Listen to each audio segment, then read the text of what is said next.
Let me call on them 18 kargador. 18 kargador. 18 kargador. Kasi simulang-simula pa lamang po na tinawag silang 18 Marines, may paglilinlang na agad.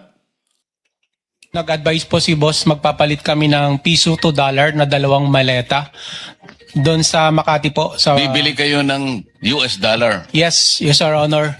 Dinala po namin ito sa Fairbank Makati, Salcedo Village po. Dalawang maleta worth of 50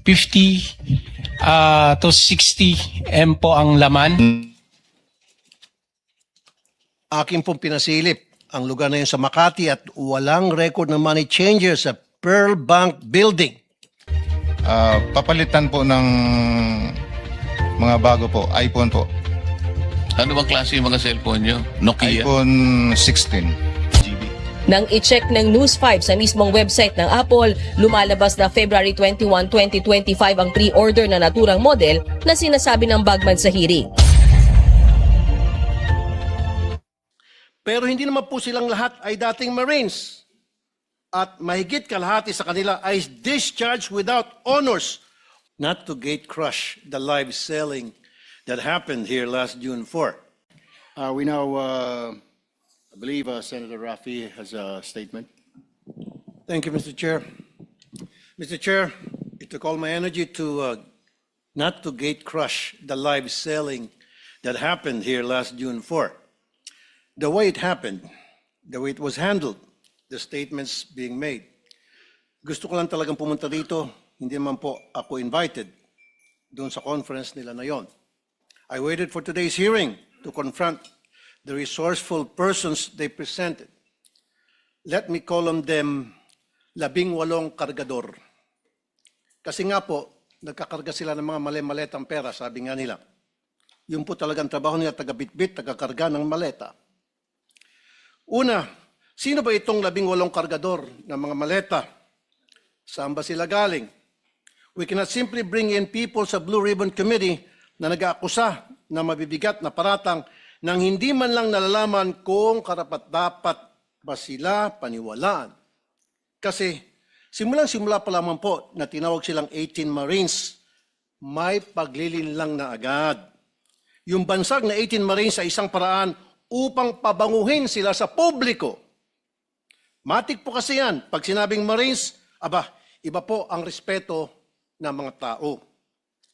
Pero hindi naman po silang lahat ay dating Marines. At mahigit kalahati sa kanila ay discharged without honors or dishonorably discharged from service for various offenses. Ibig sabihin, palpak sila. Tulad ng pagiging AWOL o absent without leave. Why is this information very important? Because for people to believe their allegations, it must come from a credible and reliable source. And so, the people using them portray them as heroes. God damn. Sabi nga ng isa sa mga senador na dumalo nung araw na yon, bayani daw po sila. Pero nakakaya naman po sila sa iba nating mga bayani. Na itong 18 kargador na ilang taon nagtrabaho kay Saldico, may 7 years at 9 years at nagbitbit daw, sabi nila, ng sangkatutak ng maleta ng pera. At bigla na lang tinubuan ng konsensya at ngayon ay naninira ng buhay ng mga inosenteng tao, ay tatawagin nating bayani. Pasensya na. Hindi ako papayag na matabi ang mga sinungaling nito kila Jose Rizal, Andres Bonifacio at mga dakila nating OFWs. At dito papasok ang Pangulo kong punto. Hindi lang po ang kredibilidad ng 18 kargador ang kaduda-duda. Ang mismong testimonya nila ay nakakapagtaka. Lumabas na po ang ilan sa mga ito sa balita, pero pasadaan lang po natin. Let me show some video clips of the hearing. Video 1. Si Father Flavi ay hinatiran ko ng pera doon sa Mindanao Ab. Isang sobre yun, sir. Anong lugar po yon? Sa Mindanao Ab, sa mismong simbahan niya, sir. Sa may gilid ng kalsada. Bakit po kayo nagdala ng pera doon sa pari? Kasi sir, hindi ko ano sir, kung pang ano nila yun sir eh. Basta nagdala na kami ng pera sir, tapos dun sa 33 Maleta din ba? Dinala mo? isang sobre sir, tapos dun sir, sa 33 Clemente, Baka naman sulat lang pinadala hindi sa'yo, sir, sobre pera lang. sir, kita ko mismo sir eh. Tapos sa 33 Clemente sir, isang maleta. Kanino? Kay Father Clavi, binuhat ko papunta sa sakyan niya. Tapos yung suot niya sir, itim na pangpare. Sagot naman ni Diocese of Cubao Bishop Elias Ayuban Jr., there is no church entrusted to the Society of the Divine Word on Mindanao Avenue or anywhere in its vicinity. Pangalawa, iPhone time travel. 2024 pa lang, wala pang iPhone 16e noong 2024. Pumutok yung flood control po, 2024. Nakapagsalita na po dito si Master Sergeant Orly Gotisa. Ngayon, maraming nagliligaw sa amin. Ano po? Nililigawan po kami na hindi na po kami magsalita. Yung lahat ng cellphone po namin, ibibigay po sa kanila. Sa anong dahilan? Papalitan po ng mga bago po, iPhone po. Ano bang klase yung mga cellphone nyo? Nokia? iPhone 16. So papalitan nila ng mas maganda. Yes, Your Honor. Alam ninyo yung dahilan kung ba't nila gagawin yon? Kasi nandun yung mga picture namin, Your Anong klase ng cellphone para ma-record? iPhone 16e, 128 GB. Nang i-check ng News 5 sa mismong website ng Apple, lumalabas na February 21, 2025 ang pre-order na naturang model na sinasabi ng Bagman sa hearing. Pangatlo, pinili na impormasyon. Ano ang nangyari sa pagpapalabas ng katotohanan? Kung pinipili lang nila kung sino ang ilalabas. Malinaw ang detalye nila sa una nilang affidavit tungkol sa mga maletang dinala sa ilan naming kasamahan dito na may address pa. Pero bakit parang mirakulo na naglaho ang naratibo tungkol dito? Sa original affidavit nung mga dating sundalo, nandun din si Senator Loren daw at saka yung magkapatid na Villars. Ngayon ko lang nakita yung affidavit. I have not read, etc.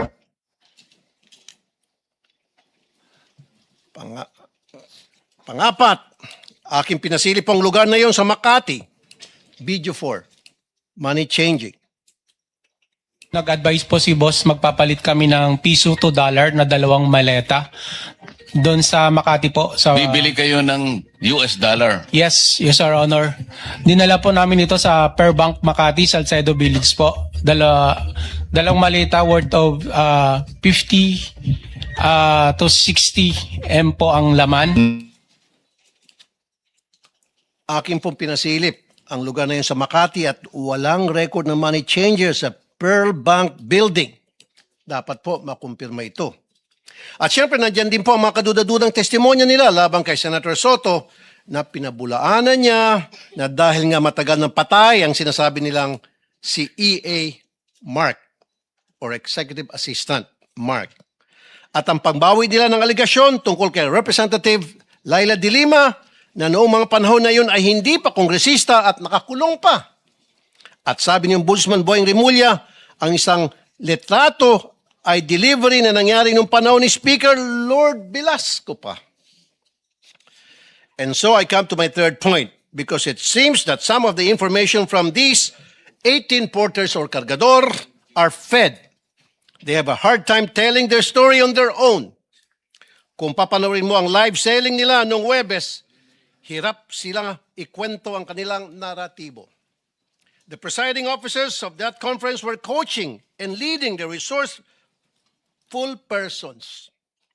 Pag medyo nagkakamali, siyempre, inaayos ng mga presiding officers ang testimonya. Minsan si Attorney Baligod na, hindi naman involved sa pagbitbit ng maleta, ay siyang tumitistigo tungkol sa nangyari. Wala naman siyang personal knowledge. Ika-4 na punto, nais ko pong humingi ng dispensa sa ating mga Senate media. Bilang broadcaster at kasapi ng media, masakit po tuwing nababansagan ng ilan sa atin na bayaran kasi nasisira po ang propesyon natin. Pero itong pagsisigawan na bayaran ng karamihan sa atin, dito sa lugar na tinawag nyo ng tahanan at buong puso nyong pinoprotektahan sa pamamagitan ng makatotohanan ng pagpapahayag, ay tatawagin kayong bayaran. Hindi po tama yon. This institution, time and time again, owes you its dignity because you keep the senators on their toes and make sure we stay true to the Filipino people. At kay Senator Cayetano, huwag po tayo masyadong demanding. Ano po? Ito magreklamo na wala ka sa front page. Limited po ang front page space ng mga dyaryo. Kaya pili lang po talaga ang nalalagay dyan. Pero hindi ibig sabihin hindi na sila patas. Dahil kung titingnan mo naman online, all these news outlets reported his statement. It is in their online platform. Kung saan libo-libo ang nagbabasa. The front page is reserved for the biggest and latest news. Yun bang bagong kaganapan?